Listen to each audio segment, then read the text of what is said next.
Muy bien, entonces continuamos en nuestra serie de Romanos y acompáñenme por favor al capítulo número 8. Y a través de lo que hemos estado observando en la Escritura, veíamos la semana pasada o en el estudio pasado aquel fruto de victoria que tenemos en Jesús. Entonces Pablo ya viene hablando algunos frutos que tenemos a través de la justificación en Cristo. Y la semana pasada justamente hablaba sobre la victoria sobre el dominio del pecado en nosotros. Es posible vivir una vida en victoria. Muchas veces tenemos este pensamiento de que nací así y muero así. No es así. En Cristo eso no es verdad. Usted pudo nacer feo, pero va a morir bonito. Pudo haber nacido cascarrabia, pero va a morir alegre. ¿Amén o no? A ver. Está turra la fe hoy día. No, pero en Cristo esto es verdad. Y miren, hoy justamente a través de la Escritura quisiera que nuestro corazón se afirme en que Dios ha dispuesto algo. Aquellos que están en Cristo, Dios ha dispuesto que todas las cosas ayuden a bien para que podamos vivir una vida victoriosa. Muchas veces hay dos cosas que en el cristiano tientan o son una tentación para detener la obra de nuestra vida en la fe en Cristo, es lo que estoy hablando. Y muchas de ellas pueden ser las persecuciones o el que alguien te haga contra, tal vez para nuestro contexto comprenderlo más. Vienes al Evangelio, tu vida ya es de Cristo, la quieres compartir en tu casa y simplemente la gente te dice, no, ahorita no me hables de esto, o ya te volviste religioso, o solo pasas con esa Biblia. Entonces es como que de alguna u otra manera te quieren detener el ánimo a seguir viviendo en Cristo. Eso es una. Y una de las segundas tentaciones son tus errores del pasado. Muchas veces, o mejor dicho, la mayoría de las veces, en todos los casos, venimos con errores graves y fuertes. Por eso necesitamos un Salvador, alguien que limpie nuestro pecado. Pero muchas veces ese pensamiento del pasado quiere hacernos detener en la obra de Cristo, en la obra que Cristo nos ha encomendado. Entonces Pablo observa esto y nos va a dar hoy una instrucción de que podemos ser, o que mejor dicho, que somos, y dígalo conmigo, soy más que vencedor en Cristo Jesús.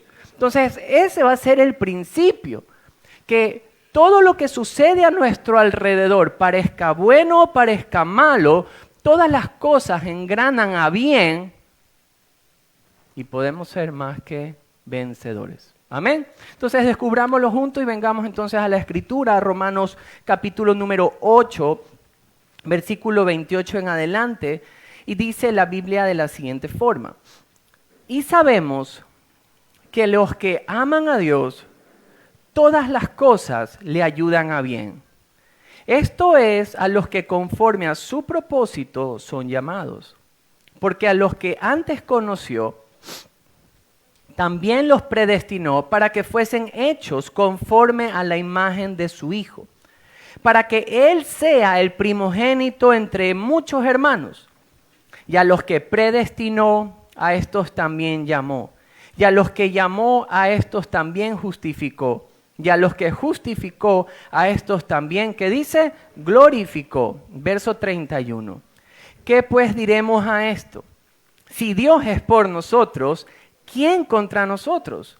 El que no escatimó ni a su propio Hijo, sino que le entregó por todos nosotros. ¿Cómo no nos dará también con Él todas las cosas? ¿Quién acusará a los escogidos de Dios? Dios es el que justifica. ¿Quién es el que condenará? Cristo es el que murió, más aún el que también resucitó, el que además está a la diestra de Dios y que también intercede por nosotros. Y mira el verso 35. ¿Quién nos separará del amor de Cristo? ¿Tribulación o angustia? ¿O persecución o hambre? ¿O desnudez? ¿O peligro o espada? Como está escrito, por causa de ti somos muertos todo el tiempo, somos contados como ovejas de matadero. Pero el verso 37 va cerrando y dice, antes en todas estas cosas somos más que vencedores por medio de aquel que nos amó. Por lo cual estoy seguro de que ni la muerte, ni la vida, ni ángeles, ni principados, ni potestades, ni lo presente, ni lo porvenir, ni lo alto, ni lo profundo, ni ninguna otra cosa creada nos podrá separar del amor de Dios que es en Cristo Jesús, Señor nuestro. Entonces, Pablo mismo viene con una secuencia que quisiera que la vayamos a ir viendo. Él empieza justamente en el verso 28 diciendo, y sabemos. Esto es una certeza. ¿Cuántos saben cocinar? Algunos, pocos. Yo recién como que quiero aprender, ¿ya? Yo no sabía, ¿verdad? Y tal vez para usted esto ya es una certeza si sabe cocinar. Yo una vez quise hacerle algo romántico a mi esposa, era 11:30 de la noche, saqué una presa de pollo, había estado congelada, la metí en el horno, creo que la dejé como una media hora, pues supuestamente el pollo se cocina rápido, ¿verdad? Pero cuando yo lo saqué y por fuera estaba doradito y mi esposa como a las 12 de la noche quiso darle así, por dentro estaba todo crudo. Usted me podrá decir, Javier, sí, pero sabemos que si sacas un pollo congelado y lo metes ahí, no se va a cocinar. Claro, porque usted sí lo sabe, pero yo no.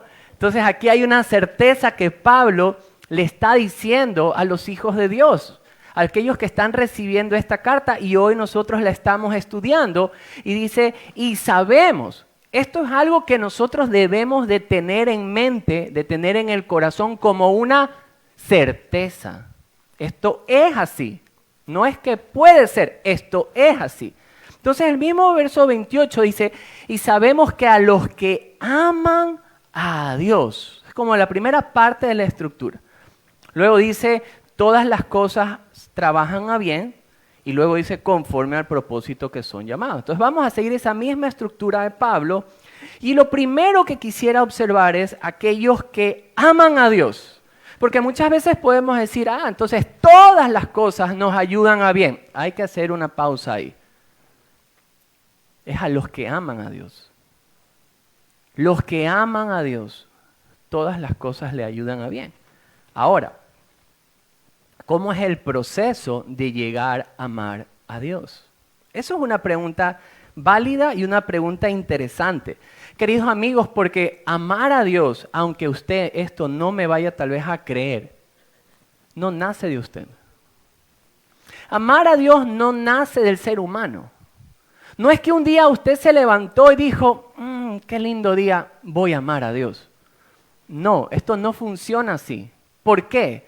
Porque no nace del hombre natural el amar a Dios. La Biblia nos lo explica y Romanos 5 nos lo deja ver. Mire lo que dice Romanos 5 en el versículo número 10. ¿Cuál es la posición del ser humano normal hacia Dios? El verso número 10 dice lo siguiente. Porque si siendo como enemigos fuimos reconciliados con Dios. Entonces, ¿cuál es la posición del ser humano según Romanos 5? Enemigos de Dios. Mire lo que dice Efesios 2. Venga conmigo, por favor, al libro de Efesios, capítulo número 2. Efesios 2, verso 3, dice lo siguiente. Entre los cuales también todos nosotros vivimos en otro tiempo en los deseos de nuestra carne, haciendo la voluntad de la carne y de los pensamientos. Y miren esta parte. Y éramos por naturaleza hijos de ira, lo mismo que los demás. Entonces, hay una posición en el ser humano y es una posición de enemistad. Si no, traiga a su memoria, antes de que usted haya amado a Dios, cómo era su actitud en el momento que le invitaban a estudiar la Biblia, o a ir a una iglesia o a una célula. Yo sí recuerdo, la primera vez que a mí me invitaron a un evento cristiano, parecía gato cuando lo van a meter al baño. Literalmente, abrí la puerta, escuché al pastor y salí soplado. ¿Por qué? O cuando venía, a mí me empezó a predicar una persona que trabajaba en la oficina de mis padres y él venía con la Biblia y mi única reacción era burla. Claro, todo el mundo considera que ama a Dios hasta que es confrontado con la ley de Dios en su corazón y se da cuenta de una sola cosa, que es enemigo de Dios. Entonces, no viene de nuestro corazón. Eso sería como fantasear, como que fuera algo de Disney. Ay, quise amar a Dios hoy día. No, no viene de nosotros. Porque nuestra posición hacia Dios es una posición de enemistad, de oposición hacia Él. Entonces, ¿de dónde viene esto de que los que aman a Dios? ¿Cuál es el proceso? Fácil. Esto nace del mismo corazón de Dios. Si no, venga conmigo y observemos rapidito Juan 1. Juan capítulo número 1, los versos 12 y 13. Miren lo que dice la Escritura. Juan 1, versos 12 y 13. Mas a todos los que le recibieron, a los que creen en su nombre, les dio potestad de ser hechos hijos de Dios. Y aquí va la explicación de Juan. Los cuales no son engendrados de sangre, ni de voluntad de carne, ni de voluntad de varón, sino por voluntad de ¿quién? De Dios. Entonces, todo este caminar para llegar uno al punto de amar a Dios, nace en la misma voluntad de Dios. De hecho, diga conmigo, fe. ¿Sabe que la fe es un regalo que proviene de Dios? No es de nosotros tampoco. Mire lo que dice Efesios 2. Efesios capítulo número 2, versículos 8 y 9. ¿Llegó? Mire lo que dice la Escritura. Porque por gracia sois salvos, por medio de la fe. Y esto no es de vosotros, pues es un don de Dios. La palabra don es un regalo. Aún la fe es un regalo de Dios. Entonces, aquí hay un proceso que Pablo explica, y regrese conmigo a Romanos 8. Y para poder estudiar esto, yo quisiera tal vez dejar algo en su mente. Que este proceso que vamos a observar en Romanos 8, de venir a amar a Dios, el proceso de llegar a conocer a Dios, Pablo lo pone ahí no con la intención de confundir a nadie, todo lo contrario, sino con la única intención de afirmar el corazón del creyente en que ha podido amar a Dios porque Dios ha decidido amarle primero. Entonces él hace como una escalera de eventos. Regrese conmigo a Romanos 8 y mire lo que dice los versículos 29 y 30. ¿Llegó? Dígame amén.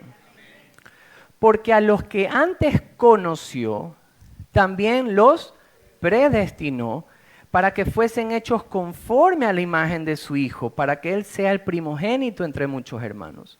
Y a los que predestinó, a estos también llamó, y a los que llamó, a estos también justificó, y a los que justificó, a estos también glorificó. Entonces Él está aquí dando justamente como una escalera de un proceso.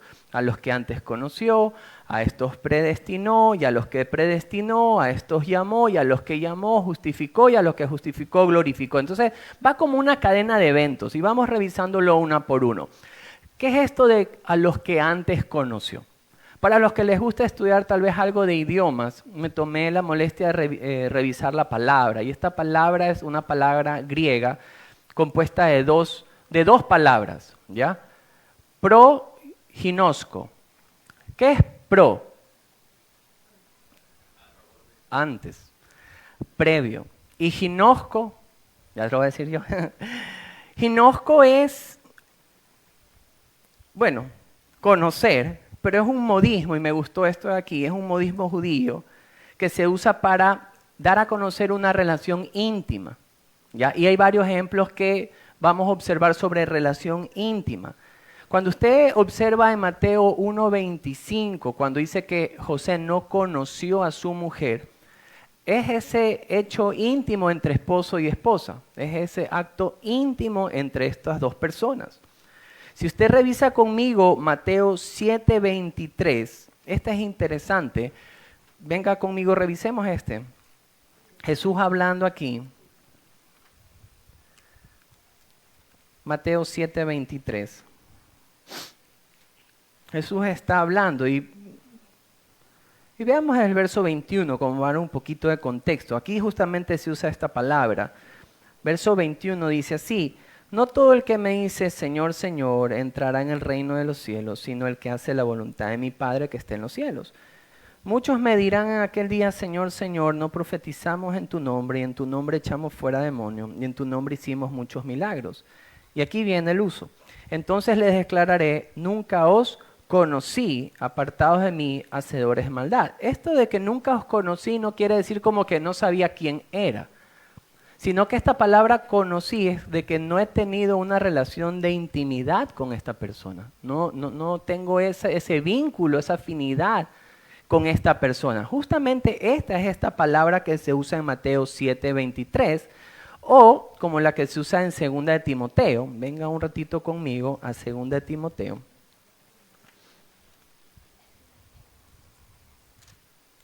Capítulo número 2. Verso 2, capítulo 2, verso 19. ¿Llegó? Dígame amén. Capítulo 2, verso 19. Dice, pero el fundamento de Dios está firme teniendo este sello. Conoce el Señor a los que son suyos. Entonces, justamente este término, proginosco, habla de conocerle en esta intimidad, de conocer todo acerca y tener este vínculo de intimidad. Entonces, esto es lo que Pablo nos está diciendo a los que antes conoció. Es verdad, Dios en su omnisciencia, en su todo conocimiento, sabe cómo toda persona, todo ser humano va a actuar. Para Él no hay tiempo así como nosotros, no hay nada que se escape del conocimiento de Él. Pero no está diciendo esto justamente, no es que está hablando de la omnisciencia de Dios en este punto, sino de este conocimiento de intimidad, de llegar a una relación de intimidad con esta persona. Ahora, el texto sigue diciendo, a los que antes conoció, a estos predestinó. Ahora, esta palabra tal vez es un poco difícil para nosotros por el concepto de por qué Dios haría esto, por qué Dios escogería a esta persona y no escogería a otra persona. Entonces, aquí es donde yo les estoy diciendo que el propósito de Pablo no es confundir a nadie el cómo alguien llega a la fe en Cristo Jesús, sino más bien el afirmar sus corazones. ¿En qué? En la soberanía de Dios, en la elección de Dios. Entonces, esta palabra predestinó también tiene un compuesto de dos palabras. La palabra pro y la palabra orizo. La palabra pro es antes o previamente. Y orizo, ¿a qué le suena? Como horizonte, ¿verdad? Como un destino, como un límite marcado. Entonces, a los que antes conoció, dice la Escritura que Dios les predestinó, o sea, les marca un camino a seguir, a un camino donde encontrarse, un destino final, tal cual como lo que vimos en la vida de nuestro Señor Jesucristo. Jesucristo lo que vino a hacer acá no fue una coincidencia, no es que fue un accidente, no es que la gente se volcó en contra de Jesús y eso no estaba en el conocimiento de Dios, no. Eso estaba destinado para que Jesucristo lo viva. Y de hecho los apóstoles lo predicaban. Revisemos juntos Hechos capítulo número 2. En Hechos capítulo número 2, mire conmigo por favor, desde el verso 23. O desde el 22. Hechos 2, 22. La Escritura nos muestra lo siguiente. Esto está hablando justamente Pedro y miren lo que dice aquí la Biblia. Varones israelitas, oíd estas palabras. Jesús Nazareno, varón aprobado por Dios entre vosotros, con las maravillas, prodigios y señales que Dios hizo entre vosotros por medio de él, como vosotros mismos sabéis. A este, entregado por el determinado consejo y anticipado conocimiento de Dios, prendisteis y matasteis. Entonces, eso es justamente lo que la palabra predestinado o prorizo quiere decir. Hay un destino marcado, delimitado de parte de Dios. Esto Pablo no lo enseñó solamente en la carta de Romanos, sino también a la gente en Éfeso, también lo enseñó. Venga conmigo, por favor, a Efesios capítulo número 4. En Efesios número 4, Pablo también toma un tiempo, Efesios capítulo número 1, Pablo también toma un tiempo hablando de las bendiciones que hemos recibido de Dios. Y desde el verso 3, él empieza a decir lo siguiente. Capítulo 1, verso 3. Bendito sea el Dios y Padre de nuestro Señor Jesucristo, que nos bendijo con toda bendición espiritual en los lugares celestiales en Cristo. Según, ¿qué dice el texto? Nos escogió en él antes de la fundación del mundo para que fuésemos santos y sin mancha delante de él. Y verso 5, y en amor habiéndonos, ¿qué cosa? Predestinados para ser adoptados hijos suyos, ¿por medio de quién? De Jesucristo, según el puro afecto de su voluntad. Ahora, esto es interesante porque esto tal vez puede, no digo traer dudas, sino tal vez traer una confusión a la mente de las personas. Dios no escoge a las personas, y eso es lo que quería tal vez decirles con el tema de que a los que antes conoció. Dios no escoge a las personas porque Él sabía que alguien iba a reaccionar favorablemente al Evangelio.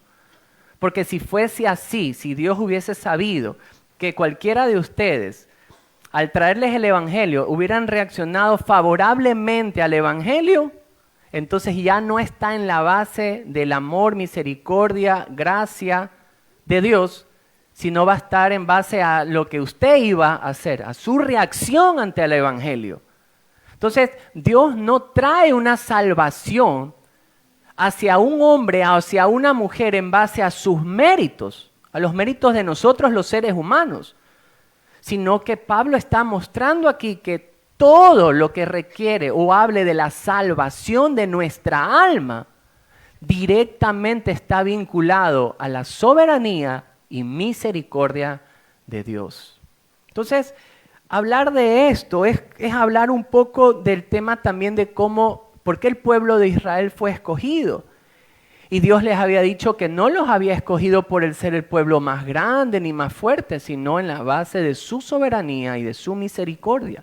De hecho, no me quiero adelantar, porque esto de aquí lo vamos a ver luego, pero Pablo sí habla un poquito de esto en Romanos 9. Bajemos un poquito a Romanos 9, versículos 10 y 11. Miren lo que dice esto. Y no solo esto, sino también cuando Rebeca, está hablando justamente de Israel, Rebeca concibió de uno, de Isaac nuestro padre, pues no había aún nacido, ni habían hecho aún ni bien ni mal, para que el propósito de Dios conforme a la elección permaneciese, no por las obras, sino por el que llama. Entonces, esto es algo que debe afirmar su vida, su corazón con Dios. Querido amigo, esto es algo serio, esto es algo de meditarlo. Muchas personas cuando vienen a la fe en Cristo Jesús y fallan, cualquier sea la falla, no estamos libres de pecado. Muchas personas cometen, o mejor dicho, permiten que esta tentación se haga una verdad en su vida y dicen, me voy a alejar de la iglesia, me voy a alejar de Dios, porque ya no soy digno de Dios.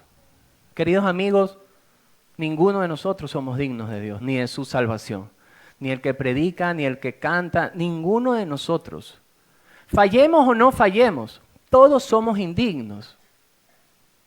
Si hoy usted siente amor por Cristo, es porque Dios decidió traerlo a la vida. Y su salvación no depende de sus obras. Su salvación solo está en los méritos de Cristo, de nadie más. Nuestra salvación no depende si yo me porto bien o me porto mal. Nuestra salvación depende solamente de la obra de la cruz, de la muerte y de la resurrección de Jesús. Entonces, Pablo viene explicando y está diciendo a los que antes conoció, a estos los predestinó, y ahí usa este término, y a estos los llamó. Ahí viene el llamado al evangelio.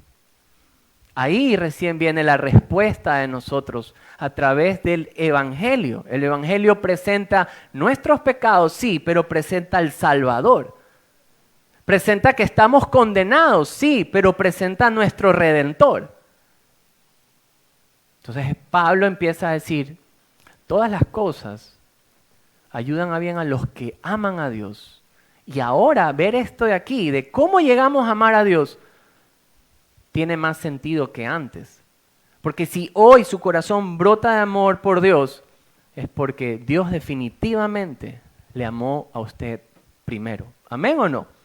Entonces, los antes conoció, los llamó, y ahí se los justificó, que este es el tema central de la carta, y los glorificó. Y es chévere cómo usa este término no en futuro, sino como algo que ya ha pasado. Y esto es un término, sí, que va a pasar en futuro, la glorificación de nuestros cuerpos, la gloria venidera con el Señor, todo esto. Pero en Cristo esto ya es una verdad.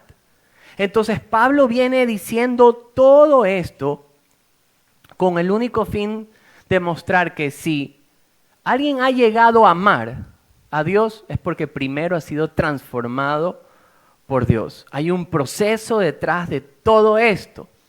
Si no me cree, veamos la vida de Pedro. ¿Qué pasaba con Pedro? ¿Ustedes se acuerdan lo que pasaba en Juan capítulo número 13? Juan capítulo número 13 está hablando un Pedro que ha caminado con Jesús, ¿verdad?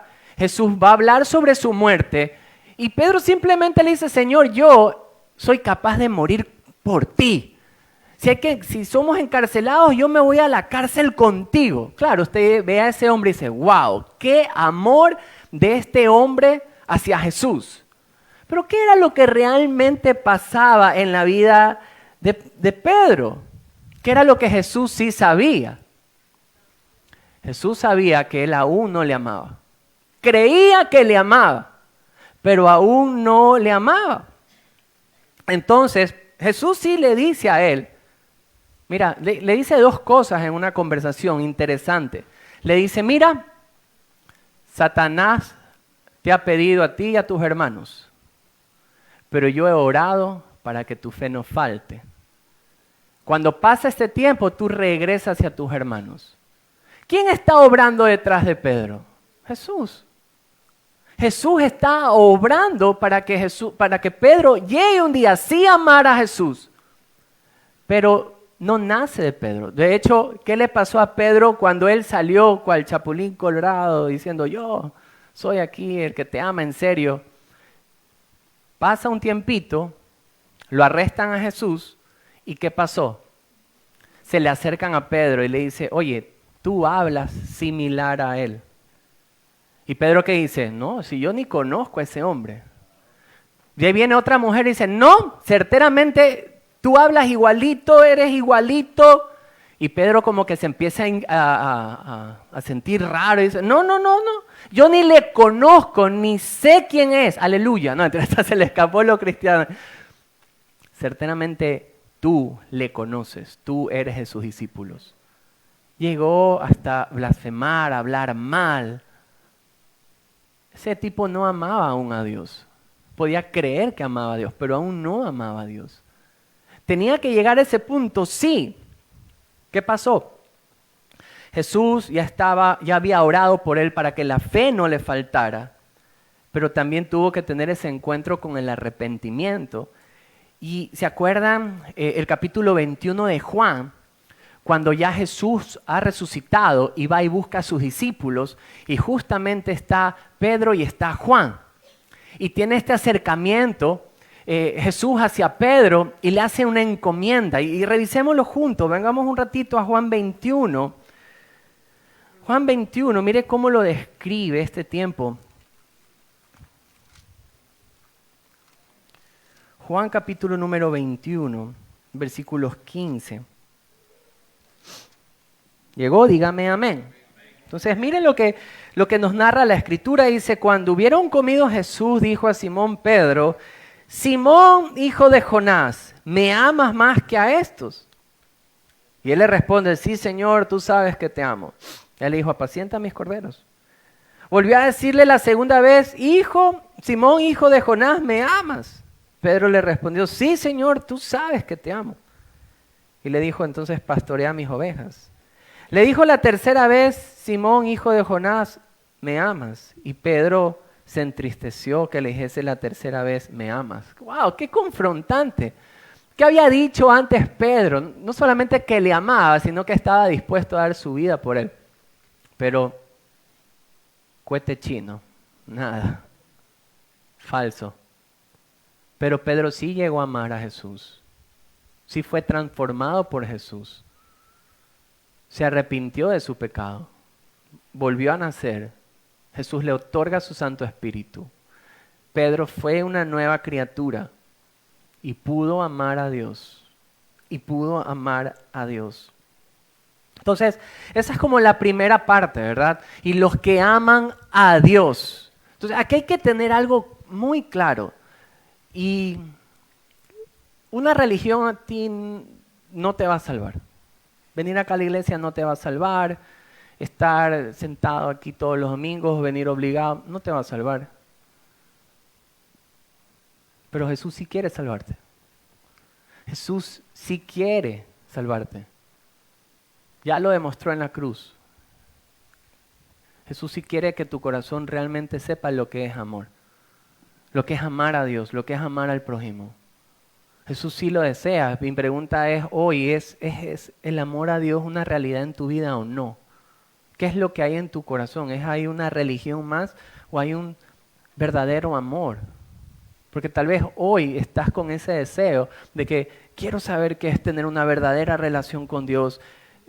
Estoy sintiendo convicción en mis pecados, me fastidia lo que hago, sé que esto no está bien, sé que estoy pecando en contra de Dios, quiero hacer lo que le agrada a Dios. Si estás sintiendo esto, no ha nacido de ti, es Dios que está llamando fuertemente a tu corazón para que vengas a una relación personal con su Hijo Jesucristo.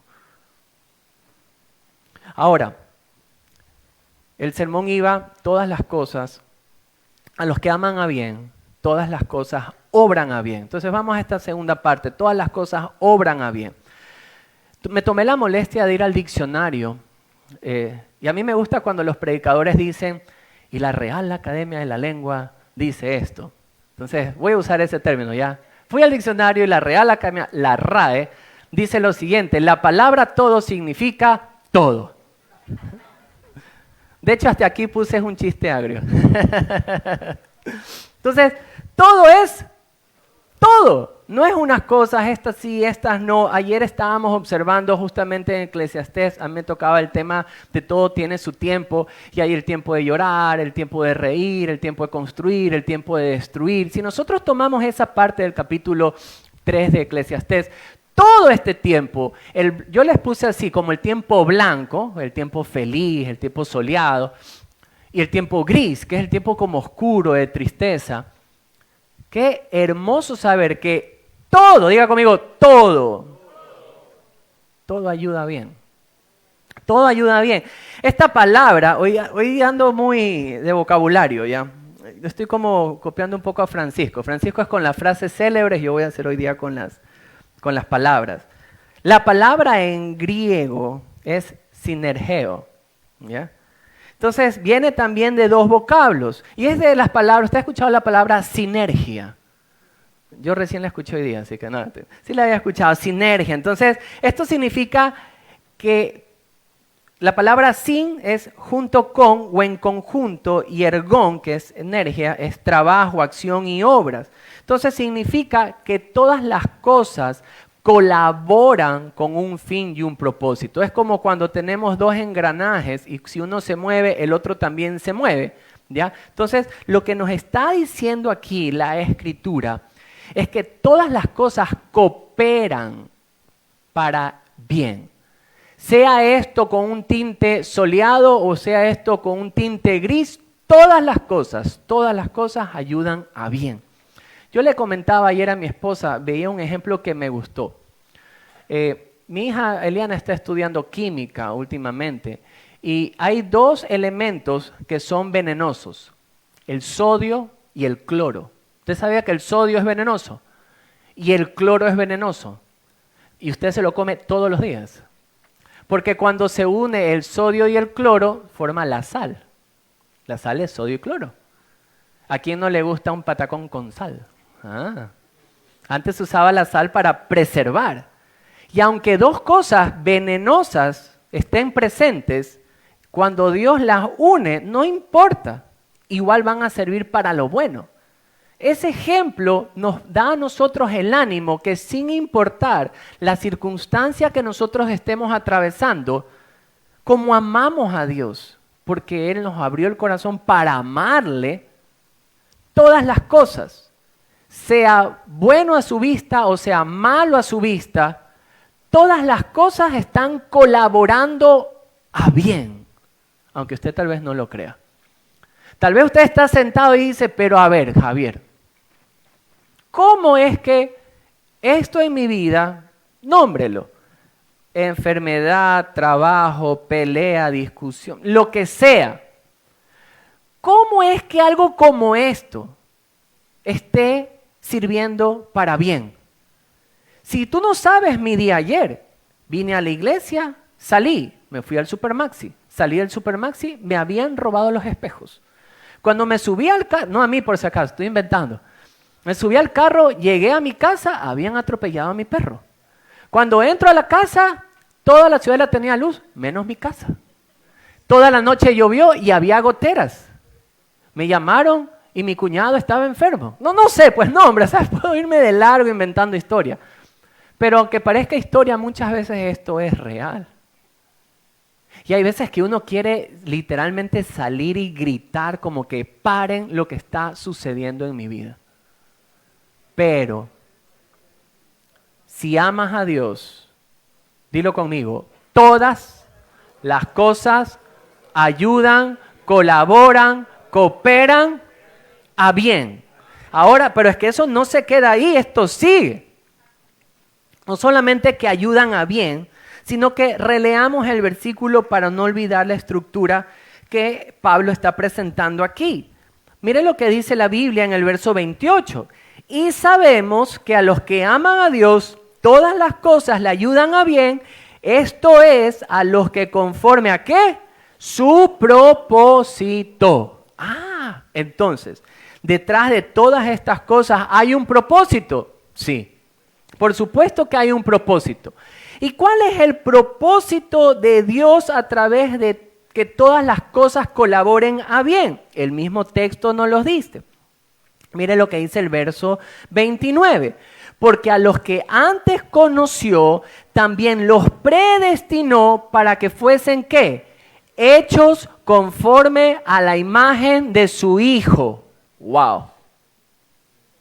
Miren, no hay nada más increíble que yo pueda observar en la Escritura que esto.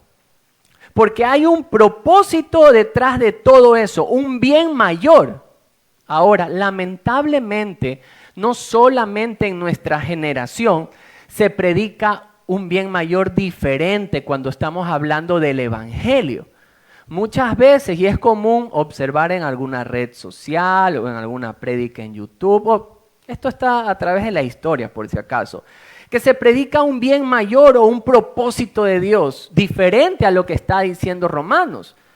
Muchas veces se puede predicar como que todas las cosas te ayudan a bien para que tengas un bienestar económico. Y no es broma, esto a veces se predica. O como que todas las cosas te ayudan a bien y el fin mayor es que tengas salud en tu cuerpo. O que goces el deleite de la fama. No, Ese no es el propósito, ese no es el bien mayor. Queridos hermanos, queridos amigos, si amas a Dios, porque Él te ha rescatado, te ha amado, hace que todas las cosas colaboren a bien, lo blanco, lo gris, con el único propósito que cada vez tengas en ti el carácter de su Hijo Jesucristo. Ese es el propósito. Juan ya lo dijo. Venga conmigo a Primera de Juan, capítulo número 3. Primera de Juan, capítulo número 3, versículo número 2. Mire lo que dice. Amados, ahora somos hijos de Dios y aún no se ha manifestado lo que hemos de ser, pero sabemos que cuando Él se manifieste, seremos semejantes a Él, porque le veremos tal como Él es. ¡Wow! Entonces, ese es el bien mayor. Cristo formándose en nosotros, porque ese es el deseo y el propósito de Dios. Y 2 Corintios 3:18 nos afirma que esto se va cumpliendo en nosotros por medio del poder del Espíritu de Dios en nosotros. Y esto no es una obra. ¿Cuántos alguna vez han mandado a hacer un mueble? Lo que sea, una coqueta, un comedor, o ha mandado a pintar su carro, ¿verdad? Qué feo que es que usted le diga al maestro, a ver maestro, ¿cuánto la mesa? $100, chévere. ¿Y en qué tiempo está? En un mes. Cuando un maestro a usted le diga un mes, no le crea. Normalmente son 6 meses, 8 meses, 10 meses, si es que lo terminan. Muchas veces es así. Porque es como una obra, mire, disculpen si alguien trabaja en estos sectores, la albañilería o lo que sea, pero es que tengo un amigo muy cercano, yo recuerdo que él estaba trabajando en esto de hacer anaqueles de mueble. No éramos cristianos, por si acaso. Entonces, a él le salía una obrita y terminaba una obra, o le daban el avance de la obra, y lo primero que iba a hacer no era ir a depositar al banco, iba a ir a depositar al bar. No al bar del colegio, sino a la cantina, donde sea, desaparecía una semana, luego regresaba. Era, porque ya no es así, ya es responsable el chico. Pero es el común denominador. Porque nosotros los seres humanos, ayer lo decían, José nos comentaba y le dimos duro a José en el chat de los que predicamos ayer, porque José se había dispuesto a bajar de peso durante el año y no le había pasado. Creo que los triglicéridos, o ya no, ya están bien. Sí cumplió, pero bueno. Pero muchas veces es, este año voy a bajar de peso, me voy a meter al gimnasio. Un amigo mío dijo que iba a regresar al box, vamos a ver si regresa al box. Entonces, pero lo común en nosotros es, lo hago, estoy 2 semanas y me salgo. No somos continuos. La obra de Dios no es así. La obra de Dios no es así. Mire lo que dice, vamos a ver 2 textos, Gálatas 4 y Colosenses 3. Gálatas 4, mire lo que dice la Biblia.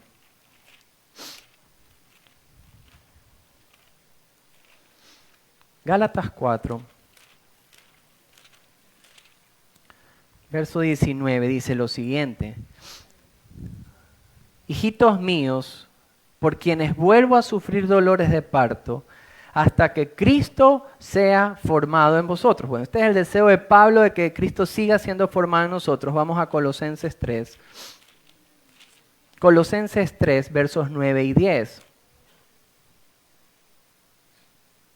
Aquí habla del viejo hombre. Dice, no mintáis los unos a los otros, habiéndonos despojado el viejo hombre con sus hechos, el cual revestido del nuevo, el cual conforme al de imagen de lo que creó, se va, ¿qué? Renovando hasta el conocimiento pleno. Entonces esto es un trabajo continuo, constante, perseverante. La obra de Dios en nosotros siempre se sigue haciendo con el fin de, y me gustó esto de aquí que dice Pablo en Efesios 4, venga conmigo Efesios 4 versos 22 al 24, mire el comportamiento que empieza a haber en los hijos de Dios, Efesios 4, 22 al 24. dice la Biblia, en cuanto a la pasada manera de vivir, despojaos del viejo hombre que está viciado conforme a los deseos engañosos, renovaos en el espíritu de vuestra mente, y aquí está el verso 24, y vestíos del nuevo hombre creado según Dios, ¿en qué? En justicia y santidad de la verdad. Entonces, ahí está el bien mayor, el propósito de Dios detrás de que todas las cosas ayuden, colaboren a bien. Hay un propósito mayor y no es para que usted sea millonario, no es para que usted siempre tenga salud. No, no es esto. Ahora, no quiero decir que Dios no quiere que le vaya bien en su trabajo o que esté sano, por si acaso. No es eso lo que quiero decir. Pero ese no es el fin. El fin es que el carácter de Cristo se refleje en usted, se esté formando en usted. Dios lo ha traído y lo ha salvado con ese propósito, que la imagen de Jesucristo, el carácter de Cristo, se esté formando en sus hijos. Y a mí me encanta, a mí me gusta mucho leer biografías. Yo más que leer teología, me gusta leer biografías. Porque me gusta ver cómo la obra de Dios en personas imperfectas, igual que usted y que yo. Pero cuando el Espíritu de Dios viene y obra en un hombre o una mujer, se hacen cosas increíbles. Entonces, cuando yo leí el año pasado la historia de Corrie ten Boom, que algunas veces la cité aquí, yo decía, a ver, cómo una mujer a quien vienen los nazis, secuestran a su familia, los separan de su padre, separan de su madre. Su padre, ya un anciano, un anciano que debe ser respetado, es tratado como que fuese un animal. Todo el mundo moría ahí por plaga, por piojo, por hambre, por enfermedades de insalubridad. Entonces todos eran llevados a eso. Y a esta mujer le fue quitado su padre, le fue quitada su madre, su propia hermana muere. Y esta mujer sale a hablar del amor de Dios. Mi pregunta es, ¿cómo? Ahora entiendo. Porque Dios cogió una mujer como Corrie ten Boom, como es este ejemplo, y simplemente formó el carácter de Cristo en ella. Ella no hizo nada más que lo que ya aprendió de su Salvador. ¿Acaso no fue Jesús el que fue entregado por su propia nación? La Biblia dice, a los suyos vino y los suyos no le recibieron. ¿No fue acaso Jesús quien dijo en la cruz, Padre, perdónalos porque no saben lo que hacen? Entonces, lo que hizo Corrie ten Boom, o lo que puede ser usted o yo en algún momento de nuestra vida, no es nada más que lo que Cristo ya ha hecho. Entonces, lo que Dios está haciendo es que todas las cosas colaboran a bien para que el carácter de Cristo se refleje en usted. ¿Amén o no? Ahora, y esto empieza en casa. Empieza con el trato de su esposa, de su esposo, de sus hijos, en su alrededor. Y esto trae esperanza para nosotros, porque si Dios lo hizo con alguien como, para mí ver la vida de Pedro es interesante, o la vida de Pablo es interesante, de perseguidor a un hombre que dio su vida por el Evangelio. Entonces, si Dios lo hizo con ellos, ¿por qué usted piensa que no lo va a hacer también en usted? Ahí está nuestra esperanza. Entonces, regresemos a Romanos. Pablo empieza a observar todas estas cosas, que los que aman a Dios, todas las cosas colaboran a bien para que se cumpla el propósito de Dios en ellos. Y el propósito de Dios es formar a Cristo en ellos. Él mira todo esto de aquí. Dice, a ver, si los que aman a Dios, ¿cómo aman a Dios? Porque Dios les amó primero. Dios les abre el corazón, les trae a salvación, los escoge no por un mérito, sino porque su propia voluntad así lo quiso hacer. Les trae salvación, les llama, los trae al Evangelio, les rescata. Y ahora todo lo que pase alrededor de ellos se va a unir para un buen propósito, que es Cristo se cumpla, el carácter de Cristo se vea reflejado en ellos. Pablo ve todo esto y lanza una expresión, que es el verso 31, y dice, ¿qué pues diremos a esto? Este debe ser tal vez el tono en el que se lee esto de aquí. Veo todas estas cosas, todas las cosas ayudan a bien, porque amo a Dios.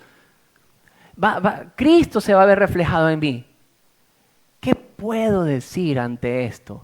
Esa es como una respuesta de está maravillado. Luego dice, si Dios ha sido por nosotros, ¿quién contra nosotros?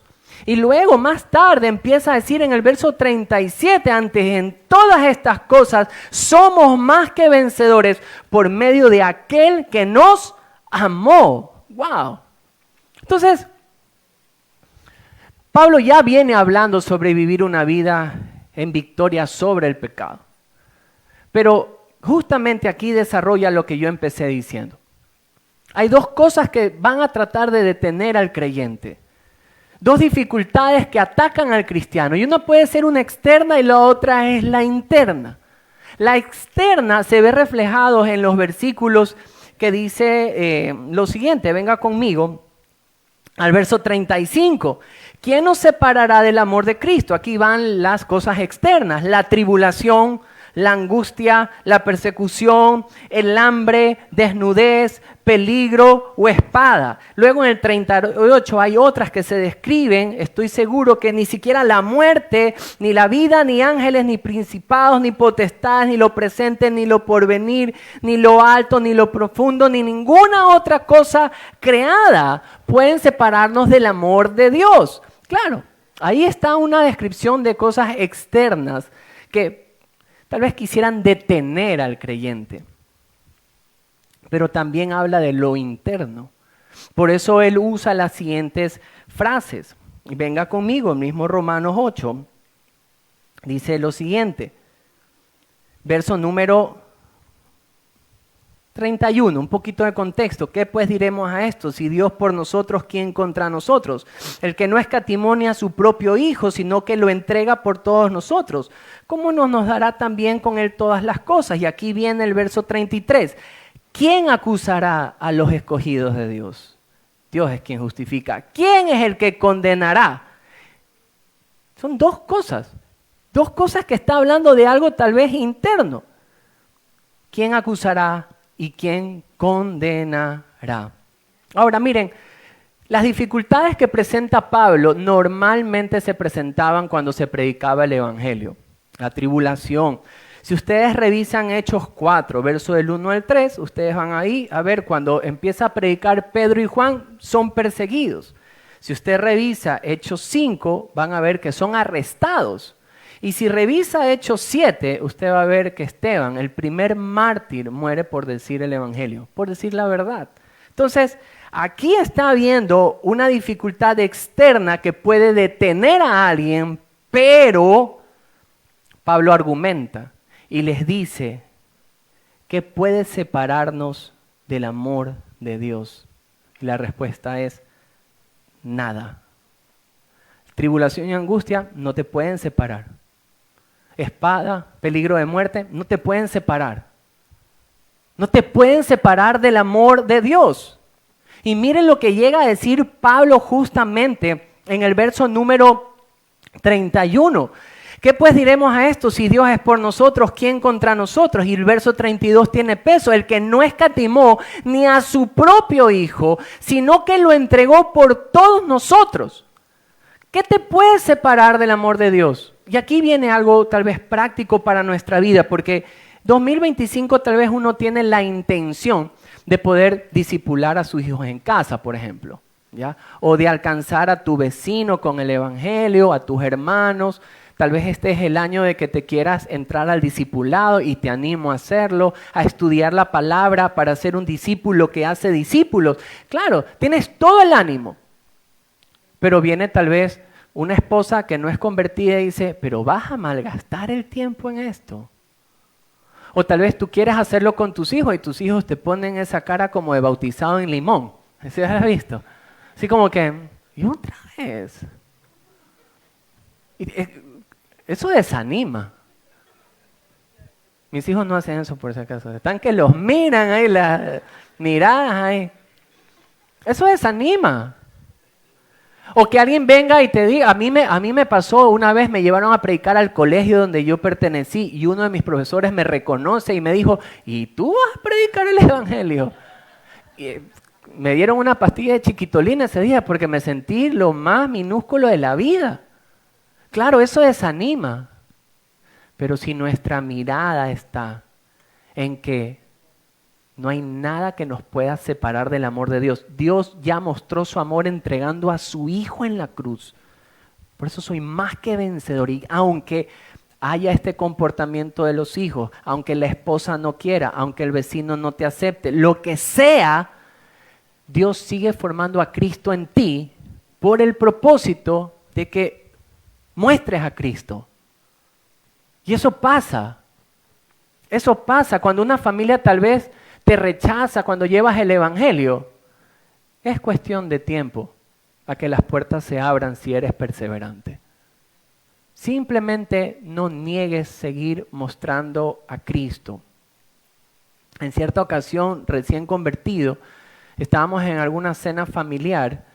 Nunca me había sentido tan como atrapado, encerrado. Y es que mi familia es bien molestosa, pero bien bromista, ¿ya? Y es como una característica. Entonces, ese día me senté y de todo.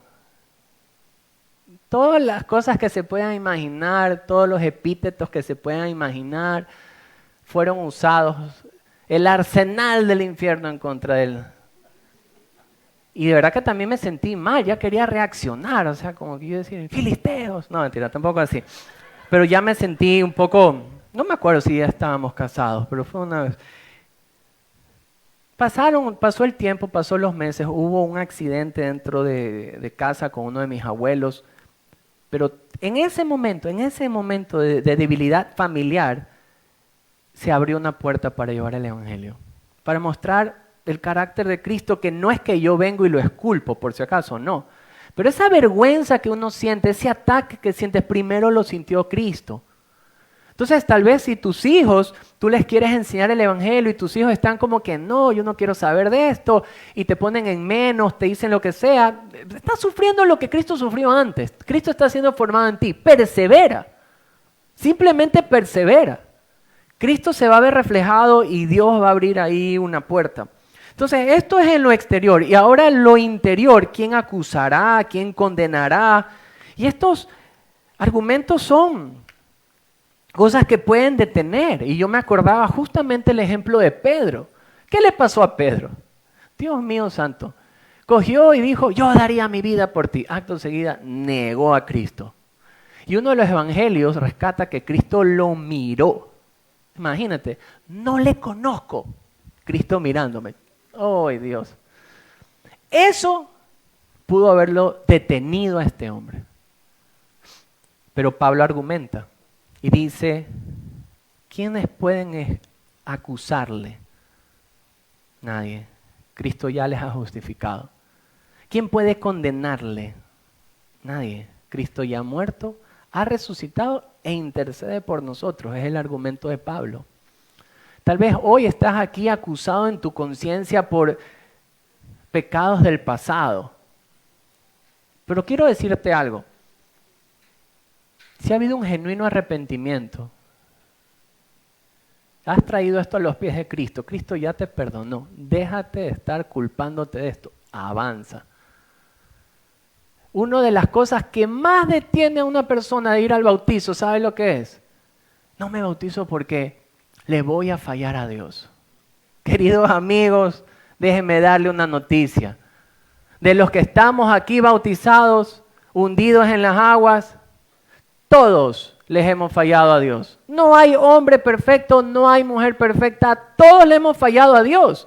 Dios no está llamando a un perfecto, está llamando a un pecador al arrepentimiento. En tus fuerzas no lo vas a lograr, nunca vas a cambiar, pero Cristo sí transforma, sí te cambia. Entonces, si ya has traído a la cruz, ya te arrepentiste de tus pecados, la embarraste y bien hecho, sí, estás sufriendo las consecuencias, está bien. Pero si ya has sido perdonado, ya has sido perdonado. Y Pablo entonces argumenta y empieza a decir, ¿pueden acusarles? No, Cristo les ha justificado. ¿Pueden condenarles? No, Cristo ya pagó por eso. Ya murió, ya resucitó y está intercediendo por ellos. Entonces, ahora sí comprendemos por qué somos más que vencedores. No por nuestra fuerza. Podemos ser más que vencedores en la encomienda de Dios, en lo que Dios ha dispuesto para la iglesia, lo que ha dispuesto para tu vida. Porque Él ha empezado a trabajar en ti y dije, ni nacías y Dios ya tenía un plan de salvación. Si hoy le amas es porque Él te ha amado. Él te llamó, Él te justificó y Él te glorificará. Entonces, claro que eres más que vencedor, porque todas las cosas, no por tu poder, pero todas las cosas colaboran a bien. ¿Para qué? Diga conmigo, para que Cristo sea formado en mí. Si hay persecución, si la gente te pone en menos por seguir a Cristo, ¿te vas a detener? No, ya el amor de Cristo fue mostrado, persevera. Le embarraste, pero te arrepentiste. Ojo, pero te arrepentiste. Si no hacemos culto aquí de evangelismo y pasa adelante el que quiera arrepentir, porque esa es la idea. Y con tapillas, dice Jimmy aquí. No te detengas. Cristo te ha perdonado, te ha justificado. Eres más que vencedor. Amén. Oremos.